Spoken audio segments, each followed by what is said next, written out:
Hello friends, welcome to Nachal diaries. நான் நக்ஷத்ரா. நான் Sri நாச்சிமால் வித்யாவனில great 9ல படிக்கிறேன். நம்மளோட ஹிஸ்டரி, கல்ச்சரை பத்தி ஹிடன் ஃபேக்ட்ஸ் அன்ஃபோல்ட் பண்ற யூடியூபர் கிட்ட தான் இன்னைக்கு நம்ம பேச போறோம். Is none other than mister Vijay, creator of Pazhamai Puthir YouTube channel. நம்மளோட ஹிஸ்டரி, கல்ச்சரை பத்தி மக்கள் கிட்ட சொல்லணும்னு நினைக்கிற யூடியூபர்ஸ் இப்ப ரொம்ப கம்மி ஆயிட்டாங்க.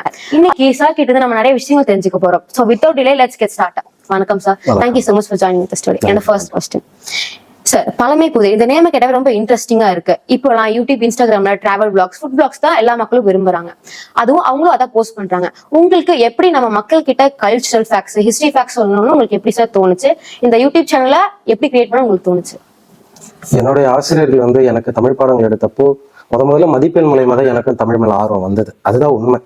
அதுக்கப்புறம் மதிப்பெண் மூலயமா ஆர்வம் வந்ததுக்கு அப்புறம் ஏன் நம்ம நிறைய கத்துக்க கூடாது அப்படி நினைச்சுதான் தமிழ் படிக்க ஆரம்பிச்சது. அதுக்கப்புறம் தமிழ் கொஞ்சம் கொஞ்சமா படிக்க படிக்க படிக்க இதுல இவ்வளவு விடயங்கள் இருக்கா அப்படின்ட்டு தெரியும் போது எனக்கு வியப்பு தாங்க முடியல. தேடி தேடி தேடி தேடி ஒண்ணு கத்துக்கும் போது நம்ம இதை தெரிஞ்சுக்கிறோமே, மத்தவங்களும் இதை தெரிஞ்சுக்கிட்டாங்களா அப்படின்ற ஒரு கேள்வி எழும்போது நம்ம சொல்லிதான் ஆகணும். என்னுடைய நண்பர்கள், என் கூட இருக்கிற மக்களே பாத்தீங்கன்னா இதை பத்தி எதுவும் தெரியலன்னும் போது எனக்கு கொஞ்சம் வருத்தமும் ஒரு மன நெருடலும் இருந்தது. இதை கண்டிப்பா சொல்லி ஆகணும்ட்டு நான் நினைக்கும் போது ஏதோ ஒரு ஊடக வழியோ ஏதோ ஒண்ணு தேவைப்பட்டது. எனக்கு புத்தகங்கள் எழுதுனா சில பேர் மட்டும்தான் போய் சேரும். இந்த இணைய வழியோ வலைவழி வழியோ மட்டும்தான் மக்களை கொண்டு போய் சேர்க்க முடியும்னு நினைச்சப்போதான் பழமை புதிர் அப்படின்ட்டு ஒண்ணு உருவாக்குவோம். அதற்கான முன்னெடுப்பு எடுத்து மக்கள் கிட்ட வரலாறு கொண்டு போய் சேர்க்க மூலியமா ஒரு பெரும் வரவேற்பு கிடைச்சது. அது மூலியமா நீங்களே இன்னைக்கு எனக்கு ஒரு அங்கீகாரம் கொடுத்துருக்கீங்க. நாங்களும் நீங்க சொன்ன மாதிரி தமிழ் படிக்கிறது இப்ப ரொம்ப கம்மியாயிருச்சு. உங்களை மாதிரி நிறைய பேர் வந்தங்காட்டி தான் எங்களுக்கு இந்த மாதிரியான ஃபேக்ட்ஸ் நிறைய தெரியுது சார். கண்டிப்பா. அடுத்த கொஸ்டின், உங்களோட ஃபர்ஸ்ட் வீடியோ அப்லோட் பண்றப்ப உங்களுக்கு எப்படி இருந்துச்சு? உங்களுக்கு மனசுக்குள்ள என்ன ஓடிட்டு இருந்துச்சு சார்? அதுக்கப்புறம் அந்த எக்ஸ்பீரியன்ஸ் மட்டும் கொஞ்சம் ஷேர் பண்ண முடியுமா? முதல் காணொலி பதிவேற்றம் பண்ணும்போது எந்த ஒரு சூழலையும் இது ரீச் ஆகணும், மக்களை நிறைய போய் சேரணும், ஒரு 10 பேர் பார்த்தாலும் நான் கத்துக்கிட்டு நான் சில ஆய்வுகள் பண்ணும்போது அது மக்களுக்கு புரிஞ்சுட்டா போதும் அப்படின்ட்டு நினைச்சதான். ஆனா நான் போட்ட முதல் காணொலியே ஒரு 10,000 பேர் விருப்பப்பட்டு அதை பார்த்துருக்காங்க போது அது எனக்கு பெரும் மன திருப்தி. அந்த திருப்தி தான் எனக்கு அடுத்த காணொலி போடுறதுக்கான உந்துதல் இருந்தது. அடுத்தடுத்து அதனுடைய முன்னெடுப்பு தான் இன்னைக்கு இவ்வளவு தூரம் பயணிச்சுக்கிட்டே இருக்கு. நம்ம கான்ஃபிடன்ஸ் இருந்தா நம்மளால எதையும் சாதிக்கும். கண்டிப்பா கண்டிப்பா கண்டிப்பா. நம்ம எதிர்பார்க்க கூடாது. ஆனா நம்ம ஒண்ணு செய்யும் போது தன்னால இந்த இயற்கை நமக்கு அதை கொண்டு வந்து கொடுத்துருன்றது அது நம்பிக்கை கண்டிப்பா நமக்கு இருந்தே ஆகணும். அது இல்லாம நம்ம ஒரு குறிப்பிட்ட டைம்ல நமக்கு உடனே கிடைக்கலையே அப்படின்னும் போது அது கிடைக்கலன்னா மன ஒரு தடைஞ்சு பின்வழிகிறதுன்றது தவறானது. Okay sir.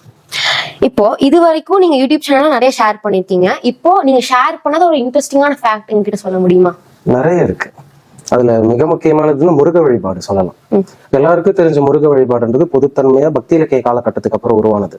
ஆனா சங்க காலத்துக்கு முன்னாடியில இருந்து உருவான ஒரு முருக வழிபாடு கந்து வழிபாடுன்னு சொல்லப்பட்டது. நிறைய ஊர்கள்ல அதை கல்லு மாதிரி வச்சு வழிபட ஆரம்பிச்சிருக்காங்க. அது கந்து வழிபாடு அப்படின்ட்டு சொல்லுவாங்க. இந்த சிவலிங்கங்கள், இந்த வேல் குத்தி மண்ணுல வழிபடுறது, ஏன் எல்லாத்தையும் நிலக்குத்தா நிக்க வச்சு வழிபடணும், தரையில வச்சு வழிபட்டுட்டு போயிருக்கலாமே. பூமியையும் வானத்தையும் இணைக்கிற விதமா உருவாக்கப்பட்ட தமிழுடைய ஒரு மரபு வழிபாடுதான் பாத்தீங்கன்னா இந்த கந்து வழிபாடு. அந்த கந்து வழிபாடுதான் கந்தன்னு மாறுச்சு. சமஸ்கிருதத்துல ஸ்கந்தன்னு மாறுச்சு. பிற்கால புராணங்கள் மறுபடியும் நம்ம கிட்ட வரும்போது நம்ம ஸ்கந்தனாவும் சுப்பிரமணியனாவும் ஏத்துக்கிட்டோம். ஆனா அதனுடைய மூலம் பாத்தீங்கன்னா கந்த வழிபாடான முருக வழிபாடுதான். பல பெயர்கள் இருக்க முருகனுக்கு இந்த கந்து வழிபாடும் ஒரு முறை. இன்னும் தமிழ்நாடுகள்ல ஒரு 40 அடி உயரம் கொண்ட கந்து வழிபாடெல்லாம் இருக்கு. அது இன்னமும் தமிழ்நாடுகள்ல இருந்துகிட்டு தான் இருக்கு. அது மக்கள் பெருசா கவனிக்கிறது இல்லை. அது ஏதோ ஒரு கல் அப்படின்ட்டு நினைச்சிட்டு விட்டுட்டு போயிடுறாங்க. நன்றி சார். இந்த மாதிரி ஃபேக்ட்ஸ்லாம் நீங்க எங்க இருந்து எடுக்கிறீங்க? நீங்க எப்படி ரிசர்ச் பண்றீங்க சார்? இது பாத்தீங்கன்னா பொதுத்தன்மை முதல்ல ஆய்வாளர்கள் இருப்பாங்க. தமிழை பொறுத்த வரைக்கும் எல்லாரும் இது வரைக்கும் கண்ணுக்கு தெரிஞ்சதெல்லாம் வெளியில அதிகமா பிரபலமான புத்தகங்கள் மட்டும்தான். தெரியாத எவ்வளவு புத்தகங்கள் இருக்கு. இதை வெளியிடக்கூடாதுன்னு சொன்ன புத்தகங்கள் எல்லாம் இருக்கு. ஏன்னா இந்த ஆய்வு புத்தகங்கள் வெளிவந்தா தமிழுடைய உண்மையான வெளியே வரலாறு அப்படின்றதுனால அதை கொண்டு வரக்கூடாதுன்னு சொல்லியிருக்காங்க. சிந்து சமவெளி ஆய்வு குறியீடுகள் கூட தீல சுபாஷ் சந்திர போஸ் அப்படின்றவங்க திருச்சியை சார்ந்தவங்க. அவங்க பாத்தீங்கன்னா சிந்து சமவெளி தமிழுடைய குறியீடு தான் ஐராவத மகாதேவன் ஐயாவில இருந்து இன்னைக்கு அவரு வரைக்கும் நிரூபிச்சிருக்காரு. உயிரெழுத்துக்கள், மெய்யெழுத்துக்கள் எல்லாத்தையும் சேர்த்து 30 எழுத்துக்களுக்கும் சிந்து சமவெளி எழுத்துக்களும் உரு கொடுத்திருக்காரு. நீங்க அதை வச்சு இன்னைக்கு சிந்து சமவெளி எழுத்துக்களை படிக்க முடியும். ஆனா இன்னைக்கு எத்தனை பேருக்கு அது தெரியும்? தெரியாது. அது போல ஒவ்வொரு வரலாறும் எங்கேயோ ஒண்ணு மறைஞ்சுதான் இருக்கு. அதை நம்ம படிக்கும்போது நமக்கு அதுல இருந்து ஒரு வினா உருவாகும். அந்த வினாவை வச்சுதான் நம்ம ஒண்ணு தேடுவோம். இது வெறுமனவே புத்தகத்துல இருந்து கிடைச்சதுன்னு இல்ல. நமக்கு ஒண்ணு கிடைக்கும், அதை நம்ம ஆய்வு பண்ணுவோம். நம்ம அந்த ஆய்வாளர்கள் யார் பண்ணாங்களோ அவங்களை போய் தேடி போயிட்டு அவங்க கிட்ட கேட்கும்போது ஒரு கலந்துரையாடலுக்கு அப்புறம் தான் இந்த முடிவு எடுக்கப்படுறது. அப்படிதான் ஒவ்வொரு தகவலும் சொல்லப்படுறது. இது நம்மளுக்கு ஒரு கொஸ்டின் படிக்க நம்மளுக்கு அடுத்த கொஸ்டின் வரங்காட்டி நம்ம அதை தேடி போறப்ப நமக்கு ஒரு ஃபேக்ட் கிடைக்கும். ஒரு புத்தகங்கள் படிக்கிறீங்க, அந்த புத்தகம் முடிக்கும் போது அந்த புத்தகமே அடுத்த புத்தகத்துக்கான தேடுதலை உருவாக்கும். இதுதான் அதுக்கு பின்னாடி இருக்கிற உண்மை. நெக்ஸ்ட் நம்ம யங் ஜெனரேஷனுக்கு நீங்க யூடியூப்ல நிறைய சொல்றீங்க, ஆனா ஸ்கூல்ல எப்படி அவேர்னஸ் கிரியேட் பண்ணலாம்னு நினைக்கிறீங்க சார்? அதிகபட்சம் வந்து பாத்தீங்கன்னா தமிழ் வழி அப்படின்னும் போது எல்லாருக்கும் இந்த இலக்கியங்கள் மூலம் இலக்கியமும் இலக்கணமும் தான் அவங்களுக்கு ரொம்ப போர் அடிக்கிற ஒரு விஷயம். அது மூலியமா தமிழ் விட்டு அவங்க விலகி போற முக்கியமான ஒரு காரணம் இந்த இலக்கணமும் இலக்கியம் தான். ஆனா தமிழை வாழ வைக்கக்கூடியது அந்த இலக்கியம் மட்டும்தான். பன்னெடுகாலமா தமிழ் வந்து இன்னைக்கு நம்ம கூட பயணிச்சுட்டு இருக்க ஒரே காரணம் இந்த இலக்கியம் மட்டும்தான், வேற எதுவுமே கிடையாது. உலக மொழிகள் எல்லாமே வந்து பாத்தீங்கன்னா சமயத்தையும் கடவுள்களையும் மட்டுமே சார்ந்து பயணிச்ச காலகட்டத்துல தமிழ் மொழி மட்டும்தான் ஒரு பாமரனையும் ஒரு மன்னனையும் ஒரு இயற்கையையும் ஒரு விலங்குகளையும், மனிதனுடைய போர்க்காட்சி சொல்லுவாங்க, ஆனா ஒரு விலங்குடைய போர்க்காட்சியும் காட்சிப்படுத்தினவங்க தமிழர்கள் தான். அது மாதிரி ஒட்டுமொத்த ஒரு அடிப்படை வாழ்க்கைகளை கட்டமைக்கிறதுனாலதான் தமிழ் மொழி இன்னைக்கு வரையும் நம்ம கூட பயணிச்சுக்கிட்டு இருக்கு. இந்த அடிப்படை வாழ்க்கைகளை மாணவர்களிடம் கொண்டு போயிட்டு ஒரு கதைகளா சேர்க்கும் போதுதான் அது மாணவர்கள் மனசுல பதியும். அந்த இலக்கியமா சொல்லும் போது ஏதோ செய்யல் சொல்றாங்க அப்படின்ட்டு பதியாம அது டக்குன்னு விலகி போயிடும். கதைகளா மாற்றி சொல்லும் போது கடைசியா ஒரு மேல்கோடா அந்த இலக்கிய செய்யலை படிச்சுட்டு போயிட்டா அந்த கதையும் நிற்கும். அதை எழுதி வச்சுக்கிட்டா கூட அவங்க அப்பப்போ வேணும் எடுத்து பார்த்துப்பாங்க. இது போல இன்னும் வெவ்வேறு விதங்கள்ல நம்ம செய்ய முடியும். ஒவ்வொரு அன்றாட வாழ்க்கையில நம்ம பயன்படுத்துற சொற்கள், எடுத்துக்காட்டு உப்புன்னு நம்ம சொல்றோம், சின்ன குழந்தைங்களை சமத்துக்குள்ள நம்ம சொல்றது, பெண்களுடைய முடி, பெண்ணுடைய பருவநிலை, நம்ம பயன்படுத்துற அன்றாட சொற்கள்ல ஒவ்வொரு வரலாறும் மறைஞ்சிருக்கு. அதை யாரும் பெருசா வெளி கொண்டு வரல.